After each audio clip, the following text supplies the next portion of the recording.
On March 23rd, 2024, British singer-songwriter Charli XCX posted a TikTok video. The clip showed Charli in the recording studio jumping up and down, excited about the vocals of a collaborator on her new hit Von Dutch remix. The collaborator was in the recording booth, and before launching into her verse on the single, she let out a high-pitched scream. The collaborator on Charli's song was Addison Rae, and that high-pitched scream was completely ad-libbed.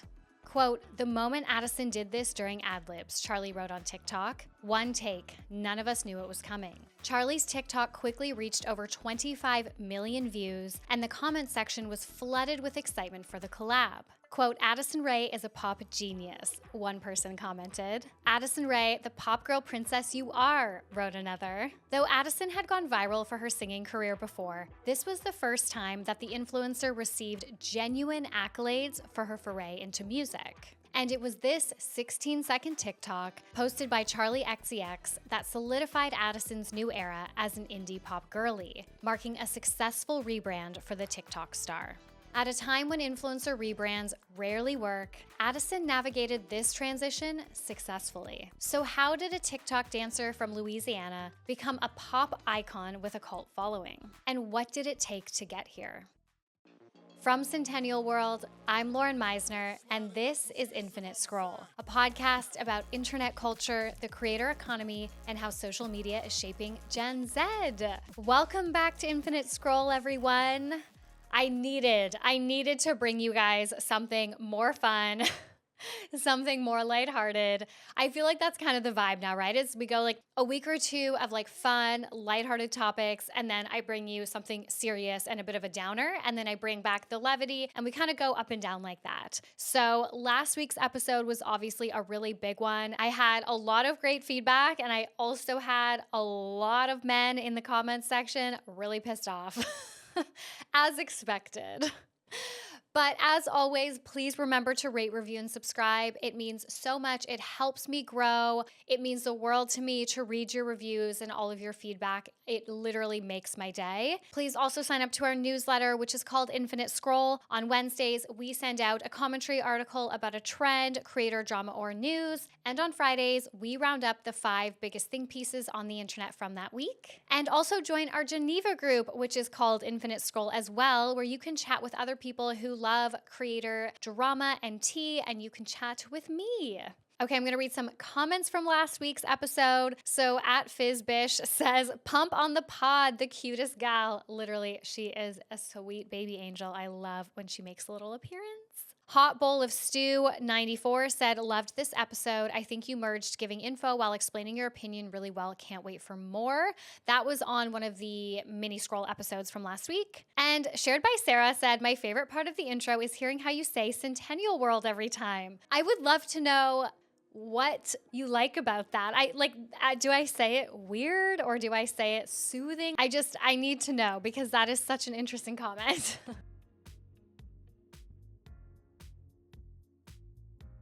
All right, as you guys can tell from the title, this week I am diving in to the life, career, controversies, and rebrand of Addison Rae.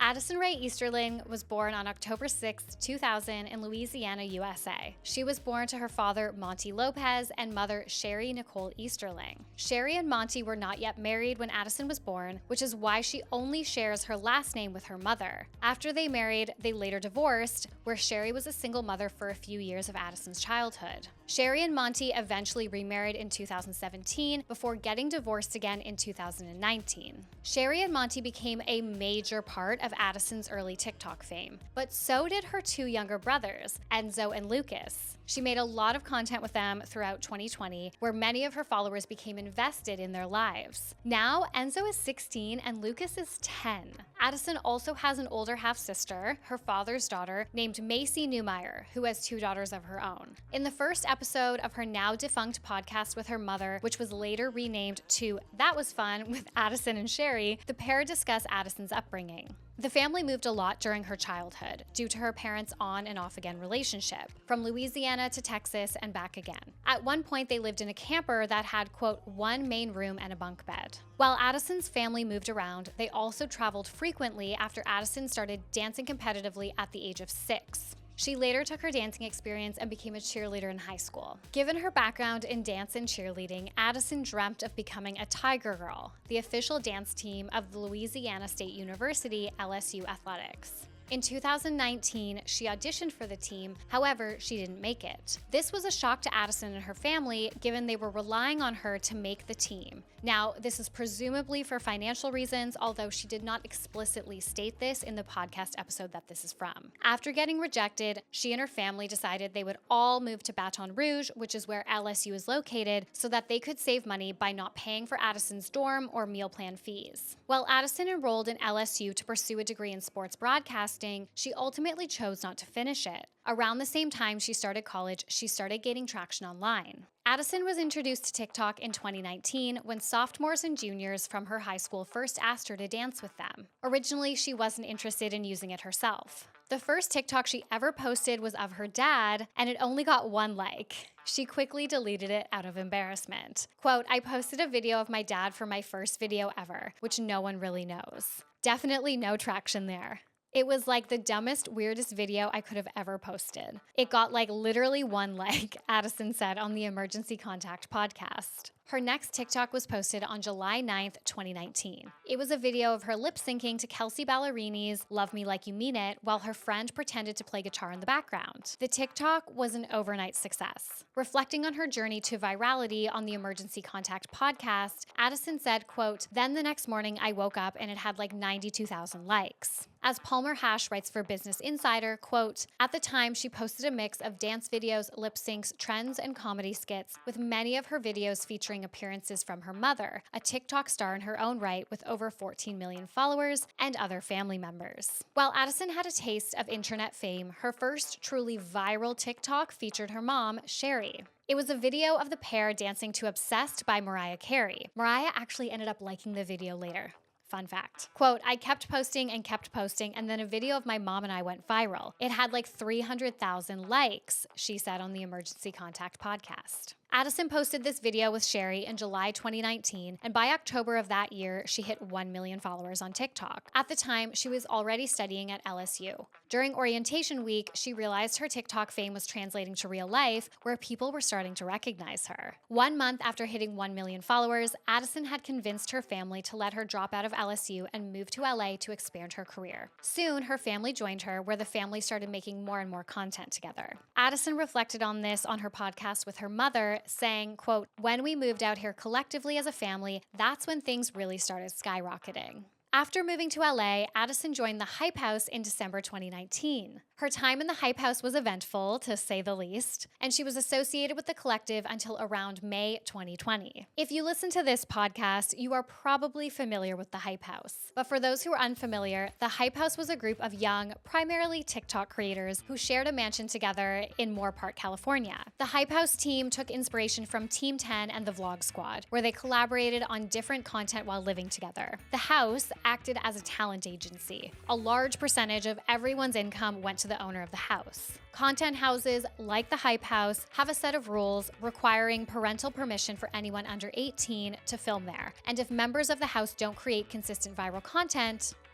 they're out. This requires a house manager who's responsible for keeping everyone in line and making sure they deliver. YouTuber and former Team 10 member himself, Thomas Petru, was the manager of the Hype House. Alongside Thomas, Addison was one of the founding members of the house, with Daisy Quiche, Chase Hudson, Alex Warren, and Dixie D'Amelio. Packed with some of the internet's biggest viral sensations, fans were captivated by the Hype House, which boasted 21 members at its peak. But it wasn't just the content that enticed TikTok users. Many audiences were equally as invested in the romantic pairings that emerged across different content houses. And of course, one of the most iconic couples was Addison Rae and Sway House's Bryce Hall. The pair were first linked back in December 2019 after some public PDA and reportedly spending Christmas together. However, by late January, Bryce confirmed via Twitter that the stars were not dating. By May 2020, signs started popping up all over the TikTok sphere that the two had reunited. For example, Bryce and fellow Sway House member Jaden Hossler made headlines in late May after the two were arrested on drug-related charges in Texas. Shortly after, rumors began circulating that Addison actually bailed Bryce out of jail. Though Addison never confirmed this rumor, She also never denied it. The two also started spending more and more time together and making content at the Sway house, leading to speculation by internet sleuths that the two were together. While evidence piled up about their romance, both Bryce and Addison continued to deny their relationship. The couple seemed to be going strong until Chase Hudson's infamous Twitter note in July 2020, which accused the Sway boys of cheating on their girlfriends.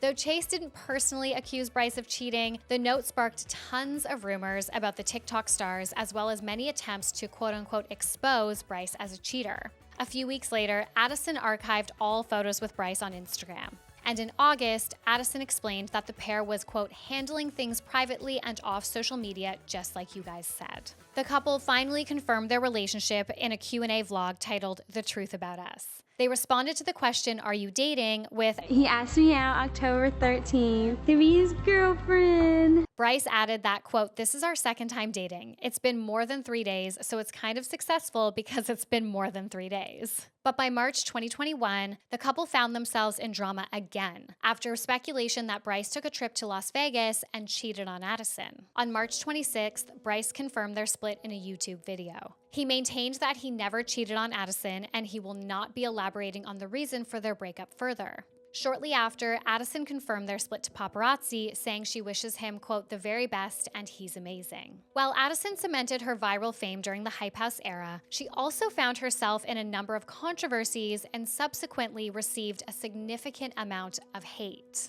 In July 2020, Addison received backlash when fans found that she reposted a video from 2016 with a woman saying Black Lives Matter, quote, "is a cult and that all lives matter." She apologized on social media with a statement. Quote, "I owe all of you an apology. 4 years ago, I reposted a video which included a woman sharing her thoughts on Black Lives Matter and All Lives Matter that I should not have. Because of my privilege, I didn't understand and wasn't educated enough on the social injustices facing the Black community. All lives cannot matter until Black lives do. The Black community was and continues to be oppressed and damaged by systemic racism," she wrote. 3 months later, in October 2020, Addison, Bryce, and other members of the Hype House attended a Halloween party at Saddle Ranch. This was during the COVID-19 lockdowns, and many people, including Addison, were not wearing masks. This story became bigger news than expected when the party was publicly called out by Ariana Grande on The Zach Sang Show. Couldn't we have just stayed at home for a few more weeks, like all the other countries that were fine and are better than we are? Like, did we really all need to go to Saddle Ranch that badly that like we couldn't have waited for the deathly pandemic to pass? Like we all really needed to put on our cowgirl boots and ride a mechanical bull that bad.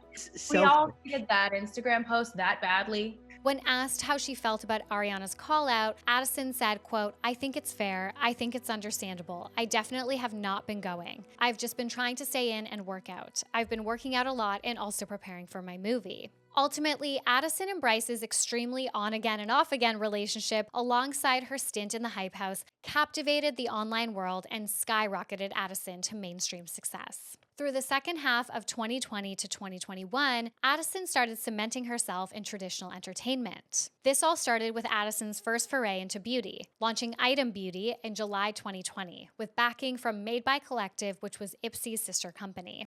The beauty brand officially launched on August 11th with a mascara, a jelly eyeshadow, a brightening powder, a brow definer, a lip oil, and a contour duo. While the beauty brand had a few fan favorites, like the Lip Quip oil, it was arguably premature. Addison's star had just started to rise, and she had not yet solidified herself as a beauty icon.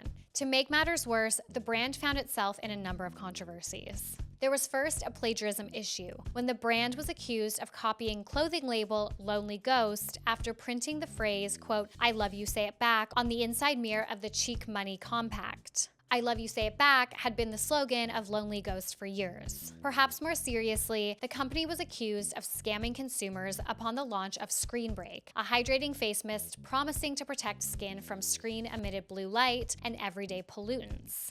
Social media users were quick to criticize Addison, claiming that the research linking screen-emitted blue light to skin damage is limited and unreliable. Nevertheless, Item entered into an exclusive retail deal with Sephora in August 2021. However, However, by January 10th, 2023, reports emerged that the beauty retailer would be dropping item from its shelves, leading many to question Addison's star power and the ability of TikTokers to build successful consumer brands. After item, Addison ventured into music, dropping her single Obsessed on March 19th, 2021. This marked the start of Addison's transformation into a mainstream celebrity as she attempted to break into the world of pop stardom. On March 19th, 2021, Addison premiered her debut single Obsessed along with the accompanying music video. Addison began working with songwriter J Cash at his private Hollywood studio about 6 months before the release of Obsessed. Addison would visit the studio 4 to 5 times a week to study melodies, songwriting and production, and write some songs of her own.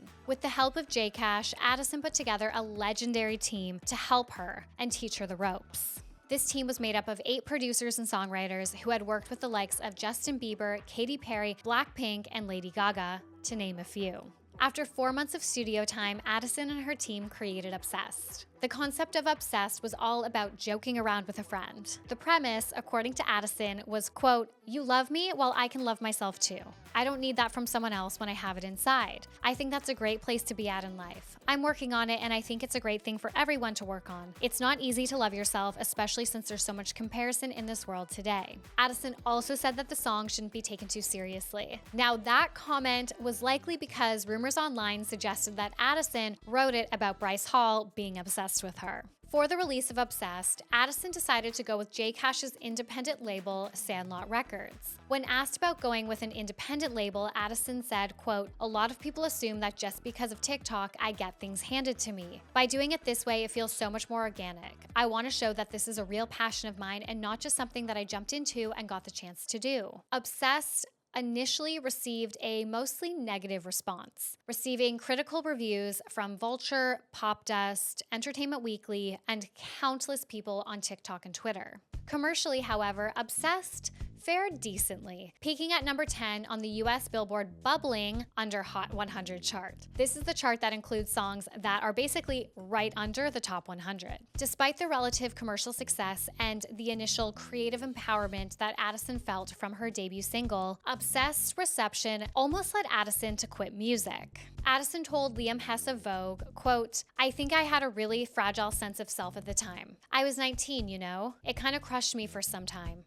I started feeling a lot of self-doubt, and those big dreams that I was pursuing, I just thought maybe I'm not good enough to do this." Addison faced even more criticism later that month when she appeared on The Tonight Show with Jimmy Fallon, and months later when she fangirled Donald Trump. In late March 2021, Addison made an appearance on The Tonight Show where she performed 8 viral TikTok dances for host Jimmy Fallon. Addison and The Tonight Show received backlash for failing to credit the creators of the dances, who were mostly creators of color. This controversy went quite viral as creators of color have consistently been denied access to the same accolades as their white counterparts. And there was a big issue on Dance Talk at the beginning around 2019-2020 with white creators taking dances from creators of color and not giving them the credit. Addison responded to this incident saying, quote, "I think they were all credited in the original YouTube posting, but it's kind of hard to credit during the show. But they all know that I love them so much, and I mean, I support all of them so much.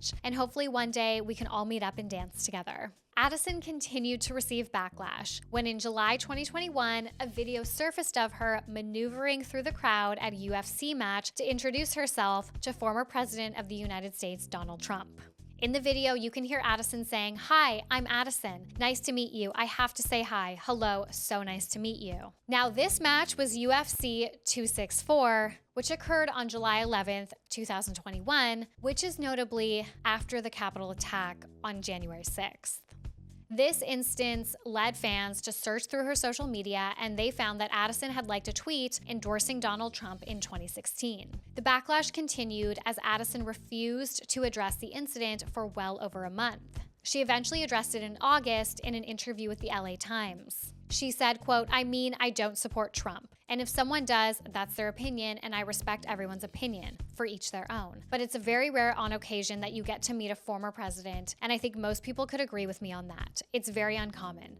And I consider myself a friendly person, and so introducing myself does not mean I stand behind anything that any respective person condones." While 2021 wasn't going too smoothly for Addison, she continued to pursue mainstream celebrity, picking up her first acting gig as Paget Sawyer in He's All That, a gender-flipped remake of the 1999 teen comedy She's All That. The film was released on Netflix on August 26, 2021.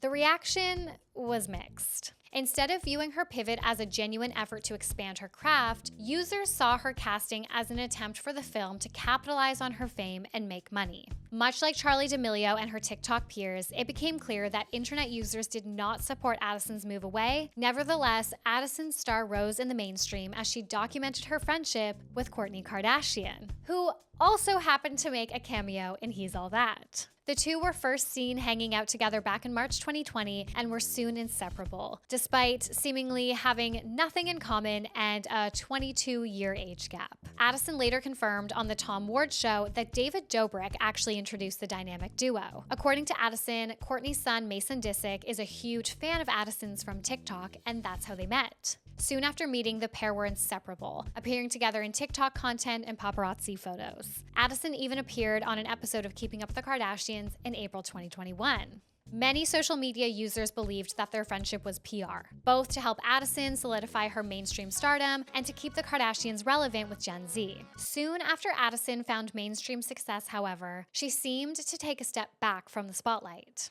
This was around the same time that her parents started to become really problematic. In early July 2022, influencer Renee Ash, who was 25 at the time, came forward and said she was in a 5-month-long affair with Addison's father, Monty Lopez. She accused Monty of lying to her about his marital status, and she later did an interview with Page Six saying, quote, "He introduced me to his mom, his youngest brother, and I thought we had something real. He told me a story of his marriage, and that convinced me that they were apart and in the process of getting a divorce." Sheri responded to the accusations against her husband in an Instagram post that read, quote, "Personal matters being brought public are always challenging and overwhelming for anyone involved. I will be okay. My biggest concern is and always will be my children and their fragile hearts and minds. I will always do my best to try to protect them." Over the next few weeks, Addison and Sheri both unfollowed Monty, and Sheri then updated her Instagram bio to say single mom.